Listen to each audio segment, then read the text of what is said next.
I have a notebook from 2007 when I first got started in merchant services all over again. When I was at the lowest point in my life, I wrote down everything that I wanted to accomplish. Everything that I wanted to accomplish, I did it within 4 years. My credit score at that time was the lowest. I'm even ashamed to say where it was. It was below 500 because of the decisions that I made at that time weren't the wisest decisions that I made for many years and put me in that position.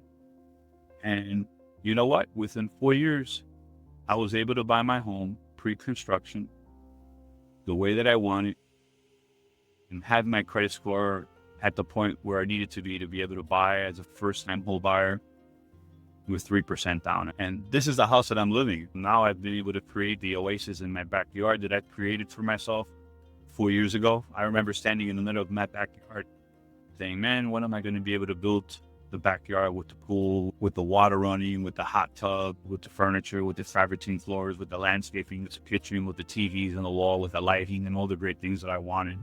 I remember standing in the middle of my backyard and looking up and saying, man, when am I going to be able to do it? But you know what? I'm writing about it. I kept on dreaming about it. I kept on working towards it. You know what?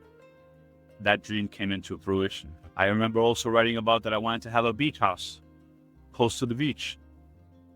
And I remember going to Marco Island. I go to Marco Island all the time. I now have a second home there. I remember when I would go on trips with my wife for the weekend and staying at a hotel, before we would leave on Sunday, we would go dream build. We would go to open houses, these $1 million houses, and walk in them and feel them and touch them and imagining myself living in one of these homes.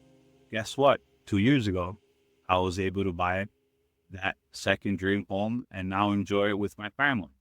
Why? Because I wrote about it. I dreamed about it. I went in there. I touched it. I felt it. Now I have it.